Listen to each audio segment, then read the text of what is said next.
नमस्कार दोस्तों, आपके अपने YouTube चैनल पर आप सभी का स्वागत है। और आज इस वीडियो में हम पढ़ने वाले हैं आंकड़ों का आलेखीय निरूपण। पिछले वीडियो में हमने पढ़ा था आंकड़ों का संग्रहण और आंकड़ों का प्रस्तुतिकरण, और इस वीडियो में हम आंकड़ों का आलेखीय निरूपण के बारे में विस्तार से अध्ययन करेंगे। आंकड़ों का आलेखीय निरूपण में इसके अंतर्गत आंकड़ों का आलेखीय निरूपण 3 प्रकार से कर सकते हैं।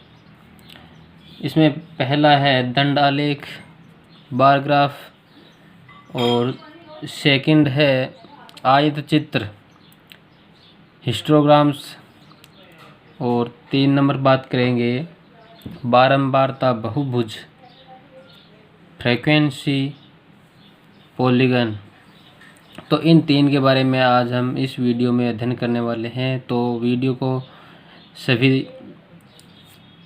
पूरा देखेंगे, और जो सब पहली बार देख रहे हैं वीडियो को वो YouTube चैनल को सब्सक्राइब कर ले और पास में जो बेल आइकन है उस पर प्रेस कर ले, ताकि आने वाले नए वीडियो की नोटिफिकेशन अपने मोबाइल पर मिल सके। तो देखिए, हम सबसे पहले बात करते हैं दंड आलेख की। दंड आलेख है जो बार ग्राफ है, इसके अंतर्गत जो आंकड़ों का हम चित्र निरूपण कर सकते हैं। इसमें चित्रीय निरूपण होता है। इसमें देखिए, मैं एग्जाम्पल द्वारा इसको आपके सामने रख रहा हूँ, जिसमें आपको 2 लाइनें दिखाई देगी। एक तो ये क्षैतिज रेखा और एक ऊर्ध्वाधर रेखा। तो इसमें 2 लाइनें आपको दिख रही है, एक तो जिसको एक्स एक्सिस बोलते हैं, एक को वाई एक्सिस बोलते हैं। ऊर्ध्वाधर जो रेखा होती है उसको, ग्राफ में जो लाइन होती है उसको वाई एक्सिस, और जो पड़ी रेखा जिसको क्षैतिज रेखा बोलते हैं वो एक्स एक्सिस कहलाती है। ठीक है। और इसमें दंड आलेख की बात करें तो इसमें जो भी हमें आंकड़े दिए गए होते हैं उसको इस प्रकार स्तंभों में हमें प्रदर्शित करने होते हैं, इस प्रकार। तो इसमें एक साइड में जो वस्तुएं होती है या जो भी कोई चीज़ क्वांटिटी होती है उसके नाम होता है, दूसरी साइड में उसके बारे में, संख्या के बारे में जानकारी होती है। ठीक है। तो एक को एक्सिस पे प्रदर्शित करते हैं, दूसरे को वाई एक्सिस पर प्रदर्शित करते हैं, और उसके पैमाने भी हम मानते हैं कि 1 इकाई बराबर कितना, 1 सेंटीमीटर बराबर कितने होंगे, यो एक्सिस, और वाई एक्सिस पर कितने होंगे। ये बात पहले चरों के मानों पर निर्भर करती है। ठीक है। और इसमें देखिए, इस एग्जाम्पल द्वारा मैं आपको समझाऊंगा कि दंड आलेख की क्या जो क्वालिटी होती है, विशेषता क्या होती है, उसके बारे में। सबसे पहले इसमें आपको ध्यान रखने वाली बात यह है कि इसमें 2 लाइनें होती है, एक एक्स एक्स और एक वाई एक्स। ठीक है।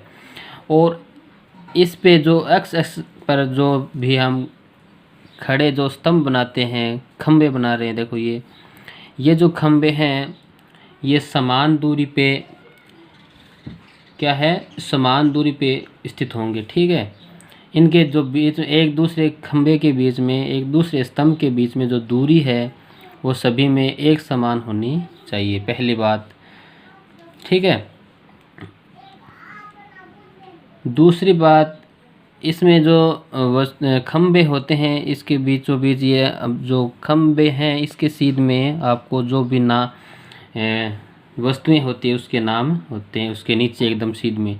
देखिए, इसके नीचे क्या लिखा हुआ है, किराना लिखा हुआ है ना। किराना का सामान से रिलेटिव जो भी खर्च है वो है 4000। देखो, ये संख्या पैमाना है, एक इकाई बराबर 1000 माना हुआ है यहाँ पे। 1 2 3 4 5 और 6 इस प्रकार ये जो ऊर्ध्वाधर लाइन में है ये जो खर्च है, और ये क्षैतिज लाइन में है ये है मद, यानी जो जो खर्च है किस किस में खर्च हुए हैं ये इस लाइन में, तो ये स्तंभ के द्वारा दर्शाया गया है। ये दंड आलेख कहलाता है। ठीक है, इसमें देखो यहाँ पे 1 2 है तो ये 1000 2000 3000 4000 इस प्रकार खर्च है, और ये इसमें लिखे हुए। तो इस ग्राफ से हम पता लगा सकते हैं कि किस में कितना खर्च है, किस मद में कितना खर्च है। ठीक है, तो इसमें सबसे पहले किराना का सामान की बात करते हैं। तो इसमें 4000 4 के सीध में स्तंभ है, तो इसका खर्च कितना है 4000। उसके बाद में किराया की बात करते हैं। किराया का जो स्तंभ है ये किस के सीध में है 5 के सीध में है, तो ये इसका मतलब है 5000 खर्च। उसके बाद में है शिक्षा एजुकेशन, इसमें इस स्तंभ देखो इस दोनों 3 जो भी स्तंभ है ये समान दूरी पर स्थित है ना, और ये जो जिस के सीध में है ये 5 के सीध में, तो ये खर्च है 5000। इसी प्रकार फिर दवाइयाँ हैं, इसमें जो स्तंभ है इस ये 2 की सीध में, तो इसका मतलब 2000 खर्च इसमें। ईंधन है ये भी इसी के लेवल का है, तो इसमें भी 2000 का खर्च। मनोरंजन में कितने, ये किसके सीध में है 1 के सीध में, तो 1000 इसका। और विविध अन्य ये भी 1 के सीध में, तो 1000 खर्च है। तो इसमें प्रश्न घुमा फिरा के कुछ भी इस से रिलेटिव पूछ सकता है कि इसमें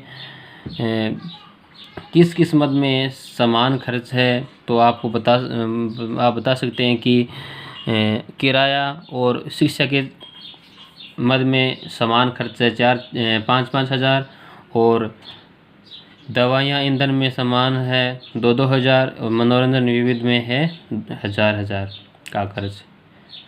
ठीक है, इसमें प्रश्न पूछ सकते हैं कि सबसे ज़्यादा किस में खर्च है, सबसे कम किस में खर्च है, और सबसे ज़्यादा और सबसे कम में अंतर कितना है, इस प्रकार पूछ सकता है।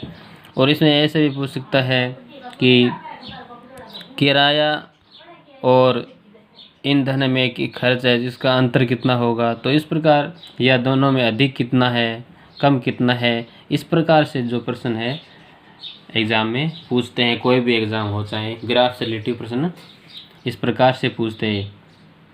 जो ग्राफ दिया गया होगा इस प्रकार, तो इसमें ऐसे प्रश्न बनेंगे। ठीक है, जो ये दंड आलेख है ये आपको समझ में आया होगा। इसमें ज़्यादा कोई ख़ास बात नहीं है, इसमें इतनी ही बात याद रखनी है कि इसमें 2 लाइनें होती हैं, एक एक्स एक्सिस एक वाई एक्सिस।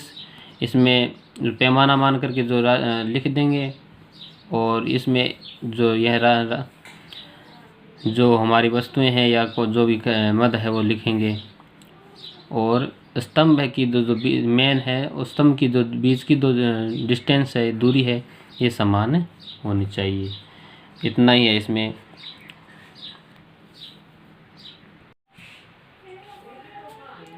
इस प्रकार क्वेश्चन आते हैं कि वर्ग बनाए हुए हैं 0 से 5, 5 से 10, 10 से 15, 15 से 20, और विद्यार्थियों की संख्या एक प्रकार 72, 102, 3, 50, 25 इस प्रकार। तो इस पर आय चित्र कैसे बनाएंगे, इस प्रकार जो दंड आलेख बनाया था उसी प्रकार इसमें हम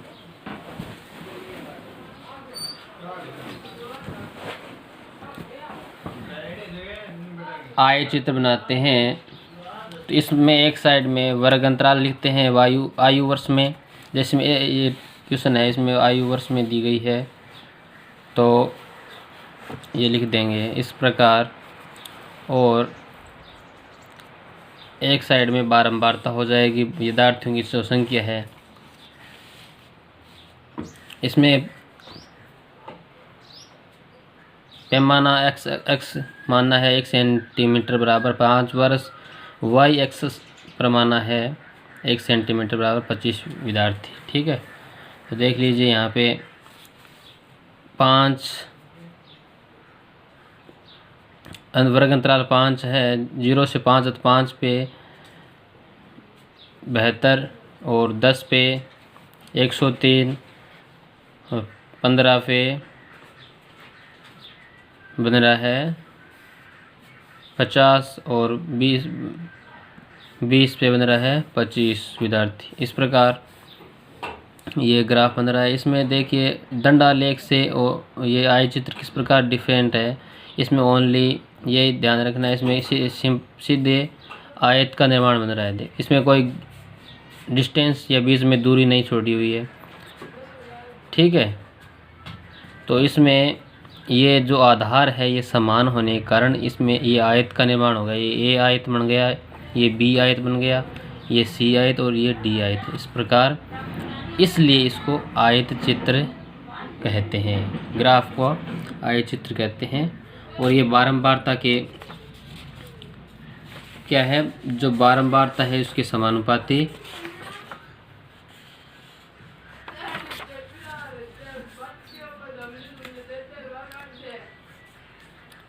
क्या है, इसमें जो वर्ग अंतराल है वो बारंबारता के समानुपाती है, ठीक है।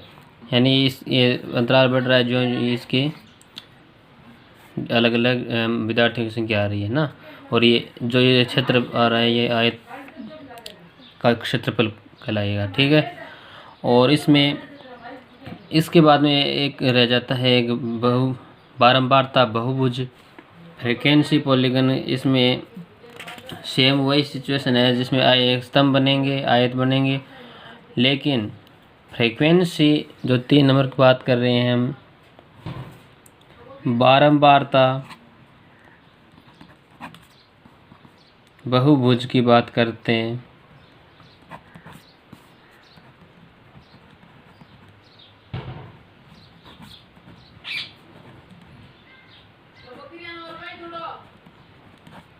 ठीक है, इसमें कुछ अलग नहीं, डिफरेंट नहीं। इसमें वर्ग अंतराल दिए गए होंगे जिस प्रकार इसमें दिए गए हैं कि 0 से 5, 5 से 10, 15 से 20, इस प्रकार इसमें भी वर्ग अंतराल दिए गए होंगे।